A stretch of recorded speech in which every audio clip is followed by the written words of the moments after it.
So here we are. I'm going to record this because I'm missing at least half of my class. It's pretty quiet and empty in here. So we're going to talk about annuities, present value annuities. We're already a little bit short on time, which is why I'm doing this. And I've already cut some stuff out which I want to talk about.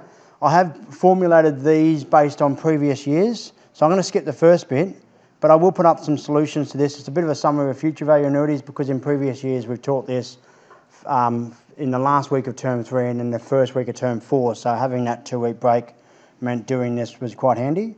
We will do some of this in term 1, in week 1 of next term as well. So there's a couple of questions there which I'll skip for now. And I would normally go through this derivation of the present value formula, but I've just copy pasted it today. I'm going to talk through it, but I won't develop it as I go because I want to get a move on as you've got your English exam tomorrow and we missed that double. So present value annuities. A present value annuity is different to a future value annuity in that in this case we're starting with our lump sum and we're taking money from that lump sum until we get to zero. Now the until we get to zero bit is a slight bit of an assumption and I'll explain that as we go, but it is a premise that we need to make to be able to solve it, or we need to know where we're going to and there's certain bits of information. So a more complex maps question might be a present value that you take down to say $200,000 or something like that. So there might be a slight difference there. So our present value is our lump sum, and hopefully, and when I derive this I'll show you what I mean, hopefully our future value will be zero. So I'm just talking at the board now and pointing at relevant lines. In the first line of my working I've got FV0 equals PV. So my zeroth future value is just the present value. But each year this is what happens. In the second line, my present value has interest added to it. So that is 1 plus I multiplied by my present value. But then I subtract a regular payment. So if I started with this could be two main contexts that come up. One is superannuation, that your regular payment is the money that you're living off, and your present value is how much you have in superannuation. The second is some sort of loan, like a mortgage or a car loan or something like that, where your present value is the amount you've loaned. It will have interest added onto it each time period, and then you will pay some of that off. So P in this case would be the regular withdrawal for superannuation, the regular payment for a loan. So if FV1 will be equal to this line, FV2 will get your FV1 value. It will apply an interest calculation to that, and then we'll subtract another payment. Now diagrammatically, this is the way I think about it, and so I'll draw this very quickly. We do usually associate a smooth curve with this, but I'm going to do it not smooth for now, just to show you what it ends up looking like. You've got your loan or whatever it is, and your PV is up here, that's what it's worth at the moment. And what will happen is over the first time period, at some point there'll be interest added to it, but let's say it gradually grows that, and it will get to there, and then you will pay a payment off. So you'll pay some of that money off. Now ideally, your P will bring the value down below PV. If you're paying off less than the interest, your loan is going to continue to grow and get bigger and bigger. So you really want to be paying off interest and a bit more. But you should get a little bit lower like that. Then over the next time period you'll get more interest, and then you'll make another repayment. And you'll get more interest and you'll make another repayment. And this cycle repeats.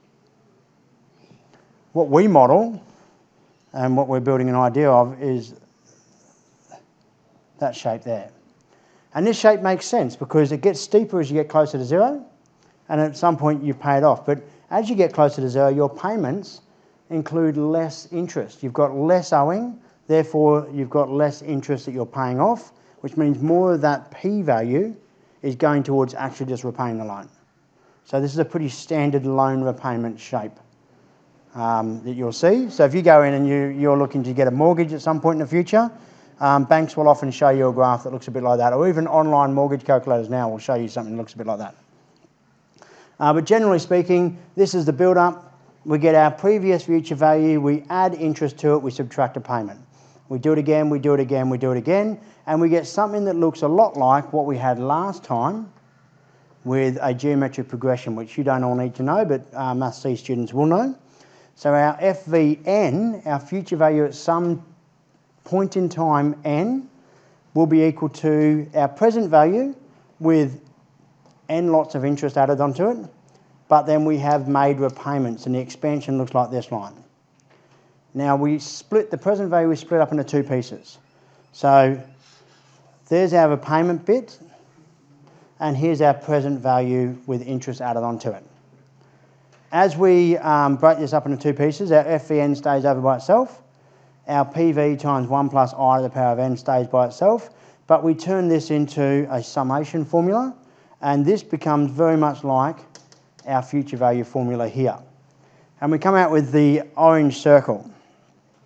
FVN is equal to PV times 1 plus I to the power of n minus, and then here's a future value on the repayments. This is a lot more complicated than the future value formula.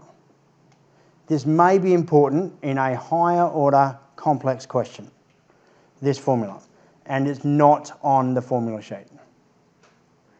So if you get a question about present value where it doesn't go to 0, you might need to use this formula. So let's say, for example, after 36 payments, the interest rate changes. Well, you've got to work out how much do you still owe after 36 payments. And you'll know how much it was at the start, you'll know what your repayments are, you know n, you know I. You can work out the new FVN, and then that becomes your PV in the next calculation. And I will do some examples like that a little bit later on. But for now, we're going to simplify this formula by saying, in a simple case, the goal will be to completely repay the loan. Or, if we're doing superannuation, we will understand that at some point we will finish that superannuation and run out of that money in a superannuation account. So the goal is to repay the loan, therefore my FVN should equal 0 at some point for some n value. And we get this formula now is 0, which we rearrange, and then typically, and the one on the formula sheet is written such that we've divided by 1 plus I to the power of n here, and then we divide this through and it gives us this formula, which I'll highlight in yellow for those people that are watching the screencast. That formula there. That's the formula on the formula sheet. It's exactly the same as the line above, except we've divided through by 1 plus I to the power of n. It just simplifies things a little bit.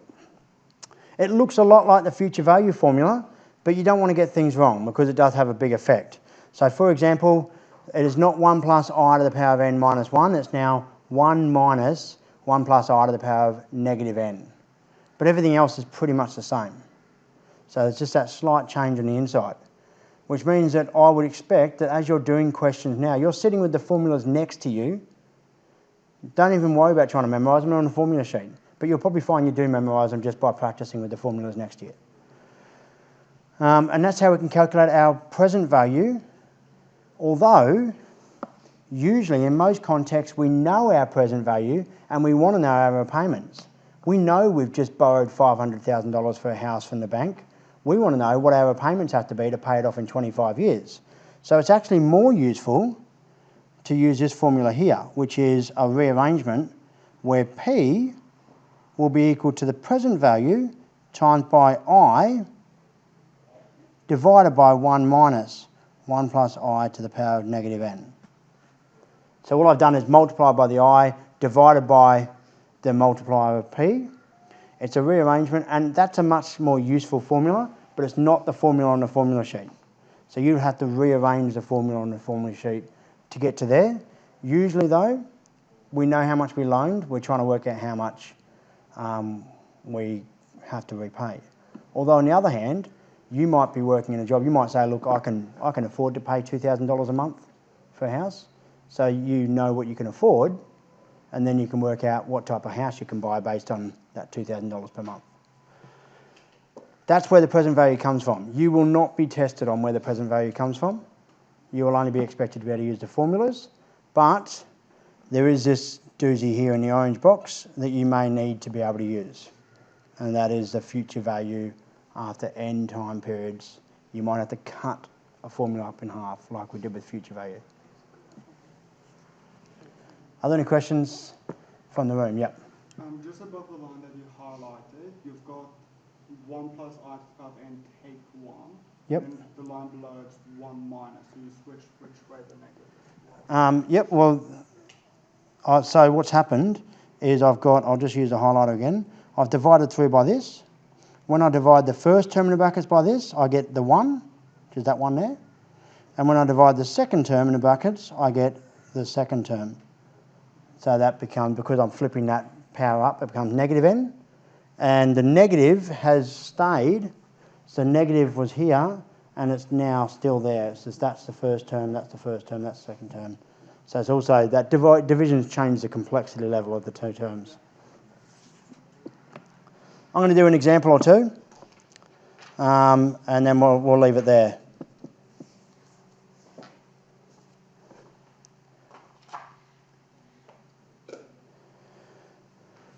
Here we go. Mr. Manson takes out a $10,000 loan which charges 10% per annum. So this is always the typical easy example with lots of tens. He'll make a repayment once a year for the next 10 years until his loan is repaid fully. How much must he repay each year is the question.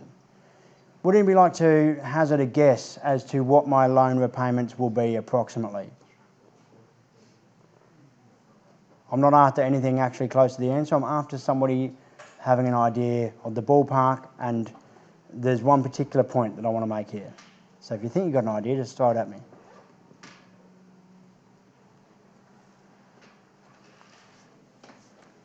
Or what I could do is I could put up some options. Do you think it would be A, about $900 per year? That doesn't look like 900. B, about $1,000 per year, or C, about $1,100 per year. C because of the 10% per annum. Sorry? C because of the 10% per annum. C because it's 10% per annum is part of the answer, I suppose. It is, but you give me that extra bit. 10% per annum would be about $1,000. So you need to do more than the 10%. So to actually get to 0, so you need to go 1,100. Okay, good. And that more is a big thing. So there's two ways of looking at it. The way that Rohan's just looked at it, and Gemma, is that 10% per annum of the $10,000 loan is $1,000. You're going to have to pay off $1,000 in interest just to start, before you're even repaying the loan off. So you have to repay more than $1,000. The other way of looking at it is, if I want to repay $10,000 over 10 years, to repay that evenly over 10 years with no interest would cost me $1,000 per year. But because there's interest, irrespective of how big that interest is, I'm going to have to repay more than $1,000 per year. Now I suspect, I don't know the answer off the top of my head, although I suspect I might have left the answer there. I suspect that this is way too small. But the idea here, I'm not worried about whether you get it right, your estimation, but you should be thinking in your head, man, it's got to be bigger than this number. Because if you get that negative n wrong, or if you input your time incorrectly, it will blow your answer out. It will be obviously wrong, but it will only be obviously wrong if you're actually actively thinking about what is right and what is wrong.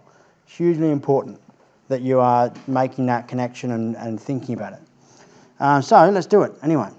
PV is equal to $10,000, that's what I'm repaying. And P is equal to question mark, that's what I want to find. N, number of time periods is 10, and I is 0.1. So that's the interest rate as a decimal. And also it's not a monthly thing, so I don't have to worry about the dividing by 12 I did with a couple of those future value questions. And I'm going to use, I've got the initial formula, PV equals P times 1 minus 1 plus I to the power of negative n over I. I'm going to rearrange it first. You can substitute in and rearrange it, or you can rearrange it first. I prefer to rearrange it first. I get P equals PV times I over 1 minus 1 plus I to the power of negative n. And that gives me 10,000 times 0.1 over 1 minus 1 plus 0.1 to the power of negative 10. And again, hopefully you'll be practicing this in your calculator. 10,000, let me just set this up, 10,000 times 0.1 divided by 1 minus 1.1 to the power of negative 10. And that gives me an answer of $1,627.45, which is what I had here because I left the answer over there. And that's good. And you know, I was playing with 900, 1,000, 1,100. So the first thing I might think is, well, that's pretty high. But realistically, 10% is a high interest rate. 10 years is a fairly long time. I'm going to be paying a fair bit of interest on this.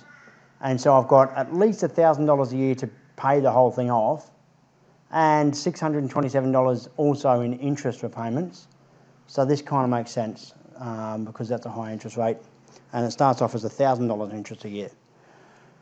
I've also got over here in orange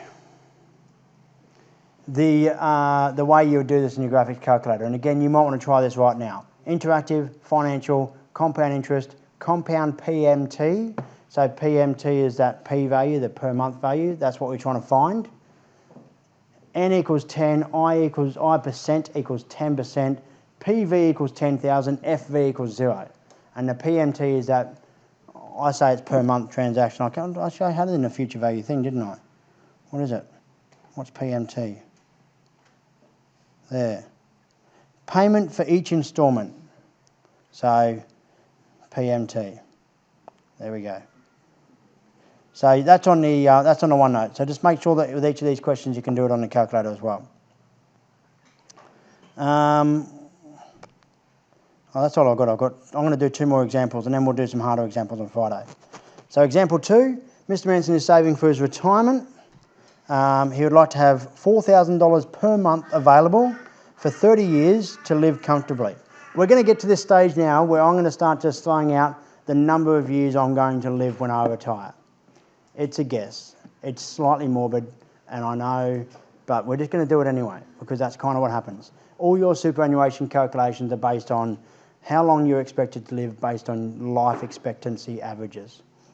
So if you feel like it's morbid, then just predict, block your ears, however that works for you.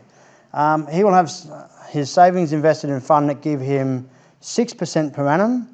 How much must he have initially to achieve this goal? So in this case, I'm trying to work out my present value.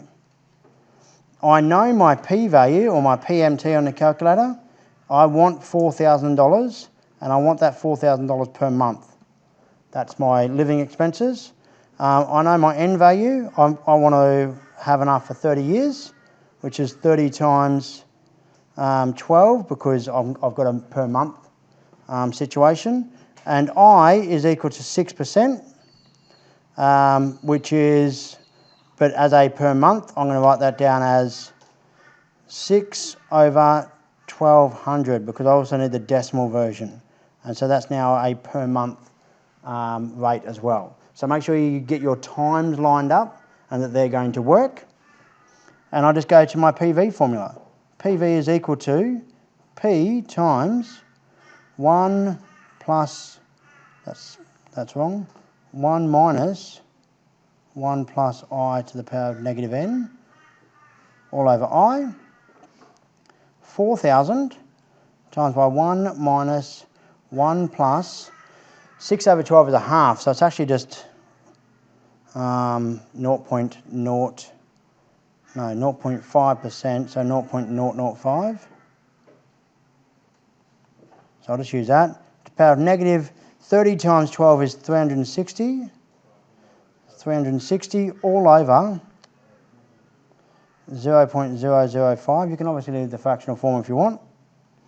And then I'm going to drop that in a calculator.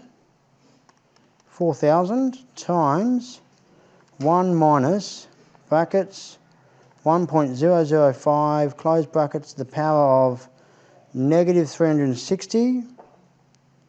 And I should close those brackets as well, so make sure that you've accounted for that.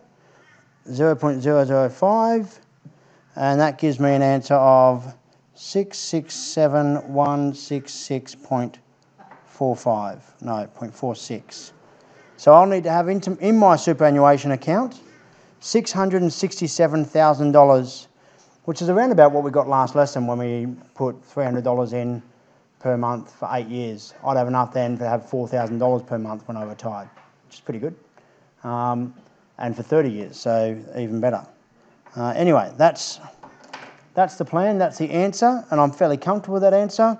Superannuation works like this, and that you start with nothing, and a lot of you will probably be there now, and you add to your superannuation, it grows in a compound way, and then you hit a point here where you retire, and that's your superannuation final amount. Hopefully it's high for you because you've planned ahead and you invested early, and then you live off that superannuation for the rest of your life.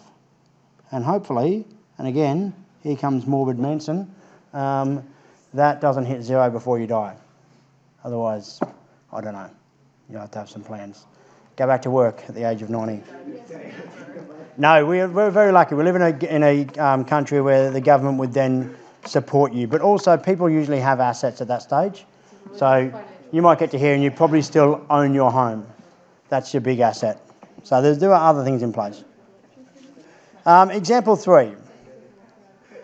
Find the monthly repayment on a housing loan of $425,000 if the loan period is 28 years. The interest rate is 8.5% per annum compounded monthly. What assumptions may be needed to be made? So in this example again, to understand the question, I take time to write down the 4 things I know or need to know and determine the thing I'm looking for and what the value of the other things are. So my PV, in this case, my loan amount, is $425,000. My payments are, question mark. My number of time periods are 28 years times 12 months because I'm repaying monthly. My interest rate is 8.5%, which is extremely high for a home loan. If you get a home loan at 8.5%, please do me a favour and shop around. I don't even know why I wrote that in the question. And of course I can write this now as 28 times 12 is what? 360 minus 24, 336, and 8.5% per annum is equal to 8.5 over 1200 as a decimal per month.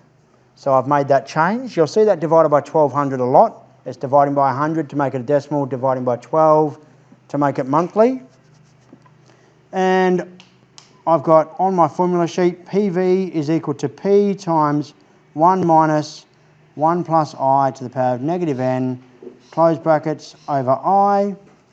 The rearranged form of this is that my payments will be P equals PV times I over 1 minus 1 plus I to the power of negative n. And then I do my substituting. PV is $425,000 times by I, which is 8.5 over 1200. And then divided by 1 minus 1 plus 8.5 over 1200 to the power of negative n, which is 336 repayments. And hopefully this will give us a reasonable answer. A reasonable answer in this case, and again, I'm not expecting you to have worked or dealt with mortgages, but perhaps you're part of the conversation at home. That would be nice, and you might know how they work and what's happening with your family. But generally speaking, in fact, when I first got my mortgage, the loan broker I spoke to said to me that give or take, for every $100,000 you borrow, you can expect about $600 per month, which has actually worked quite nicely. It's a question I've got later on here to investigate that claim. So I'm kind of expecting my repayments here to be about 4.25 times 600, which is about $2,500 per month. That's my expectation. This though, 8.5 is an outlandishly high interest rate. So it's probably going to be higher than that. Usually at the moment, the Reserve Bank's just dropped the interest rate again, and most banks are offering 3.7 to 4.5-ish. If they consider you a bad investment, they might charge you a bit more, but even then, 5.5 would be really the most you should ever see, unless the Reserve Bank changes that. So let's put this in. 425,000 times by 8.5 over 1200. I'm being very careful with brackets here. 1 minus 1 plus 8.5 over 1200 to the power of negative 336. And I get, not my 2,500, but it's blown out a little bit due to that interest rate, $3,320.30. And it gives me a bit of an opportunity for my usual lessonly segue into interest rates. If you got an 8.5% interest rate, which is outlandish, it has an $800 approximately effect on what you were paying. In fact, I can test it out on here. If it was more reasonable, say a reasonable one might be 4.5 at the moment. If I change those numbers to 4.5 instead of 8.5, watch what happens to my repayments. 4.5, 3320 would become 2226. Basically, $1,100 for a 4% change. Now, you won't be looking at a 4% change, but let's say you were paying 4.5% and you rang your bank. This is how it usually works.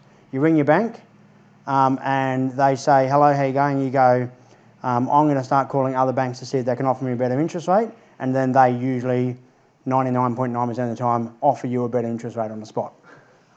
Equally, if you're paying bank fees, the same thing. It's like, oh, I'm paying bank fees with you, so I'm going to ring some other banks, and they stop charging you bank fees. So I'm going to change it to 4.4. So it was 2226. If I change it to 4.4, it's now 2202. So $24 a month just by ringing and getting that drop. Definitely worth it, can have a major effect. And you can explore the effect with this formula.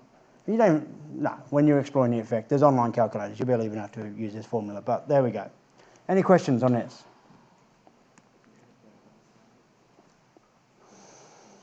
That's it. That's present value. I will stop the video in a moment, but just to give you some heads up on worksheets, I think, yeah, there we go. There is worksheets on this page here. There's present value annuities and all of those.